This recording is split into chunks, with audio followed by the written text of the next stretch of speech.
ውሻ ይጮሃል አልኩ እኮ። ከተጮኸለኛ ስራ እንሰራለን እንለወጣለን። ዳይ ባለ ጉዳይ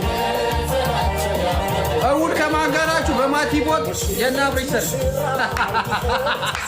ይመች ናቲሻ ንገራቸው እንግዲህ ከገባቸው ማለት ነው። መቼም አይገባቸውም እኮ ውሻ ይጮሃል፣ እኛ ግን እንሰራለን፣ እናድጋለን፣ እንለወጣለን። አዎ ተለውጣችሁ በተግባር ለውጣችሁን እያሳያችሁ ነው ያላችሁት ማለት ነው። ደግሞ ከአብሪሽ ከናቲ ጋር ስለተገናኘ ወይም ሰርጉ ናቲ ጋር ፕሮግራሙ ናቲ ጋር ስለሆነ ምንድን ነው ያንገበገባችሁ? ጭራሽ ናቲ ጋርም ድረስ ሄዳችሁ እኔ ዛሬ በዩቲዩቤ ፈርጄበት ነው። ሙዚቃ አለው ኮፒራይት ከያዘኝም የያዘኝ ጥርግርግ ያርገኝ የራሱ ጉዳይ ማለት ነው ውዶችዬ። የእውነት ገርሞኛል። እንዴ የአብሪሽና የሩታ ሰርግ እሁድ እኔ ጋ ነው እንደፈለጋችሁ ተቃጠሉ ብሎ ከት ብሎ እየሳቀባቸው ነበር ማለት ነው። እንዴት ናችሁ እነ ቅንቅናም እነ ቅናታሞች ማለት ነው? በሰላማችሁ ነው? በዚህ ልክ በሰው ህይወት መቅናት ምንድን ነው? እነዚህ ልጆች እኮ ራሳቸውን ችለው እኮ ነው እየተዝናኑ ያሉት። ራሳቸው ችለው እኮ ነው ሰርጉን እየሰረጉት ያሉት። ግን ምን ሆናችሁ ነው? እኔማ አሁን ላይ ሳስበው የሆነ ክትባትማ አልፏቸዋል። የሆነ ክትባት ማለት ነው። ሰው እንዴት አመት ሙሉ 2 አመት ሙሉ እኝኝ ይላሉ? ውድ ተመልካቾች ላይክ፣ ሼር፣ ሰብስክራይብ እያደረጋችሁ እስከ መጨረሻው ከኔ ጋር ሆኖ። አሰላሙ አለይኩም ወራህመቱላሂ ወበረካቱ። ውድና የተከበራችሁ የቻናሌ ቤተሰቦች ሰላም ብያለሁ። በያላችሁበት ሰላማችሁ አላህ ያብዛልኝ። ላላፊ ይወዳችኋለሁ። ለቤቴ ወይ ለቻናሌ አዲስ ከሆናችሁ ሰብስክራይብ እንዲሁም የደወል ምልክቱን በመጫን ቤተሰብ ይሁኑ። ከዚህ በፊት ቤተሰብ ሆናችሁ ላይክ፣ ሼር፣ ኮመንት ለምታደርጉልኝና ለምታበረታቱኝ እጅግ በጣም አድርጌ ከልብ አመሰግናለሁ። አላህ ያክብርልኝ። ዛሬም እንደተለመደው በሌላ ቪዲዮ መጥቻለሁ። ቪዲዮን ከወደዳችሁ ላይክ፣ ሼር ማድረጋችሁ እንዳትረሱ። የዛሬ ቪዲዮ መግቢያችሁ ላይ እንዳያችሁት ወይም እንዳደመጣችሁት የናቲ ላቭ ኢትዮጵያ ቪዲዮ ነው ማለት ነው። ናቲ ላቭ ኢትዮጵያ የምናውቀው ቲክቶክ ላይ ዘና ፈታ ሲል ነው። እንዲሁም ደግሞ ዱባይ ላይ የተለያዩ ፕሮሞሽን ሲሰራ ነው የምናየው ማለት ነው።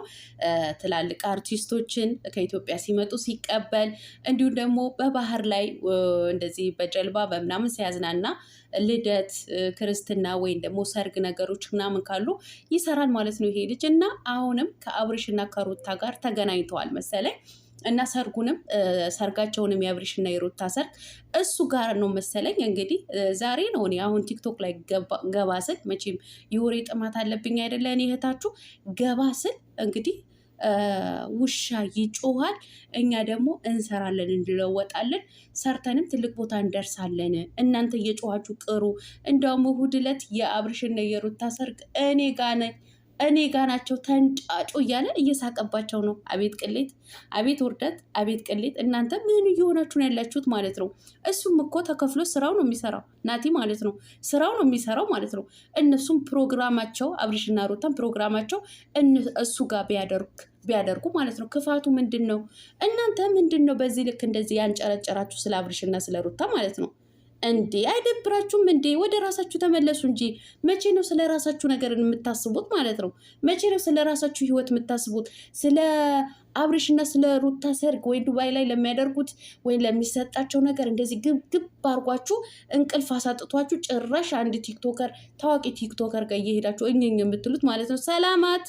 ሰላማት እኔማ አሁንማ እውነቴን ነው የምላችሁ ሳስበው ሳሰላስለው እያንዳንዳችሁ ጋር መቼም የእናታችሁ ስልክ ባቀው ወይ ደግሞ አንድ የቤተሰባችሁ ስልክ ባቀው ደውዬ ኧረ ምንድን ነው ችግሩ? የ2ኛው ወር ነው ወይስ የ4ኛው ወር ነው ክትባት ያለፋቸው ብል ደስ ይለኝ ነበር። ምድረ ዘረጦ ዝርጥርጥ ማለት እንዲህ ሰው በዚህ ልክ ይቀናል ወገን? እንዴት በዚህ ልክ በሰው ጉዳይ ይንገበገባል እናንተ? እንዲህ እኔ እኮ በጣም የገረመኝ ነገር ማለት ነው አንዷ ትላንትናም ተናግሬያለሁ ማለት ነው 100 ድርሃም አውጥተው እዛ የሱ ሰርግ ይሄዳሉ። 100 ብር ምግብ ከሆቴል መብላት የማይበሉ። አዎ ለነገሩ ልክ ነሽ። አዎ ልክ ነሽ። 100 ብር 50 ብር 60 ብር ምግብ በየሆቴሉ መብላት የለመደች ስለ ሆቴል ነው የምታስበው ማለት ነው። አሁን አንቺ ስራሽ ነው የተናገርሽው ማለት ነው። እውነቴን ነው የምልሽ አብሪሽና ሩታ እንኳ የመንቀፍ ሞራሉም የለሽ እውነቱን ስነግርሽ ማለት ነው። የእነሱ የእግራቸው እጣቢ አትደርሽም አንቺ ቅንቅናም ማለት ነው። አንቺ የሀገር ልጅ ቅንቅናም ማለት ነው። እውነቴን ነው የምልሽ ያንቺ ጉድ ልናገር እንደው ወላሂ ቅርብኝ። አንቺ ሆንሽ ባለጌ ማለት ነው። እንዲህ ሴት ሆነሽ እኮ ወንድ የሰራው ሆቴል ላይ ወንድ የሰራው ምግብ ጠልበሽ የምትበይ እኮ ነሽ። 3-4 ጊዜ ማስታወቂያ እየሰራሽ ነበር፣ የምግብ ቤት ማስታወቂያ ማለት ነው። ጠልበሽ አምጥተሽ መቼም ለዛ 70 ብር ወይ 80 ብር 60 ብር አውጥተሽ ነው የአበሻ ምግብ የምትበዩ ማለት ነው። ስለዚህ ያንቺ ይብሳል እኮ ሴት ነሽ። የሀገርሽን ምግብ በምትሰሪበት ቦታ ሰርተሽ መብላት ትችያለሽ። አዎ ኮንትራት ቤት ያሉ አይመቻቸውም፣ የሚሰሩበትም ላይ መቻቸው ወይም መጥፎ ማዳም ልትኖራቸው ይችላል። ጠልበውን ሊበሉ ይችላሉ። አንቺ ግን እኮ ውጭ የምትሰሪ ነሽ። አንቺ ውጭ የምትሰሪ ነሽ እኮ። ስለዚህ አንቺ ያንቺ አይብስም እንዴ? እነሱስ ማዳም ቤት ላይ ቁጭ ብለው 100 ድርሃምም ይሁን 200 ይሁን እነሱ በራሳቸው ፈልገው ካረጉ ነው እንጂ መቼም አብርሽና ሩታ እኮ አስገድደው አይደለም። አስገድደው ስጡኝ ብለው አይደለም። አስገድደውማ አብርሽና ሩታ ስጡኝ ብለው ግሩፕ ሰብስበው ወይ ዩቲዩብ ላይ ወጥተው ቢናገሩ አንድ ቁጥር እኔ ነበርኩኝ የምቃወማቸው ማለት ነው። ነገር ግን ስለ ግሩፕ፣ ስለ ብር፣ ስለ ገንዘብ አንድ ነገር የምንሰማው ነገር የለም፣ ኮሽታ የለም። ታዲያ እናንተ ከየት እያመጣችሁ ነው የምትፈለስሙት? ከሆቴል 100 ብር ምግብ የማትበላ አዎ፣ ስለ ሆቴል የሚያወራው ደግሜ ነው አስረግጬ ነው የምነግርሽ። የሆቴል ምግብ ተቀላቢ የሆነች ሴት ነው ስለ ሆቴል ምግብ የምታወራው ማለት ነው። ከ3-4 ጊዜ ቲክቶክ ላይ እንደዚህ ትሰራለች። በየአይነቷ ቆንጆ ነው፣ ክትፎ ጥሩ ነው፣ ቅቅሉ እንደዚህ ነው ስምሰማሽ ሰው ነሽ ማለት ነው። እንደው ስለ አንቺ ብዙ ነገር ማውራት ትፈልግ ነበር፣ ግን ይቀርብኝ። እንዳንቺ አይደለሁኝም ማለት ነው። አንቺ ቅንቅና። ለምን አብርሽና ሩታ እንደምትነቅፊያቸው ደግሞ በደንብ አቅልሻለሁ። ግን ተጽፎልሻል ኮመንት ማለት ነው። አንብቢው። እነሱ ሰርተው ነው እየተለወጡ ያሉት። አይዲያ በራሳቸው አይዲያ የሚሰሩ ሰርተው አግኝተው ደግሞ የትም ሀገር ሄደው መዝናናት ይችላሉ። የትም ሀገር ሰርጉ ማድረግ ይችላል።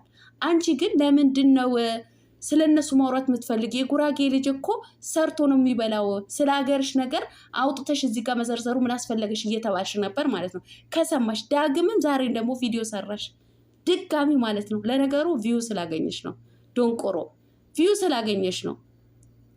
አሊያ አትደግሚውን ነበር ማለት። እኔ እኮ እነሱን እየጠላናቸው እነሱ እየተቃወምናቸው የእነሱን ፎቶ አምጥተን ለጥፈን በእነሱ የምንሰራው ነገር እኮ ነው የሚገርመኝ ማለት ነው። እያንዳንድሽ እኮ ቪውና ላይክ ሰብስክራይብ እኮ ስላገኘሽባቸው ነው እየጠላሻቸው የምትሰሪው ማለት ነው። ነገር ግን ከጠላችሁ አንድ ሰው ከጠላችሁ መተው ነው በቃ መተው ማለት ነው። በዚህ ልክም ሰውን ማንቋሸሸራ ወደዛ አትቅኑ እንዴ!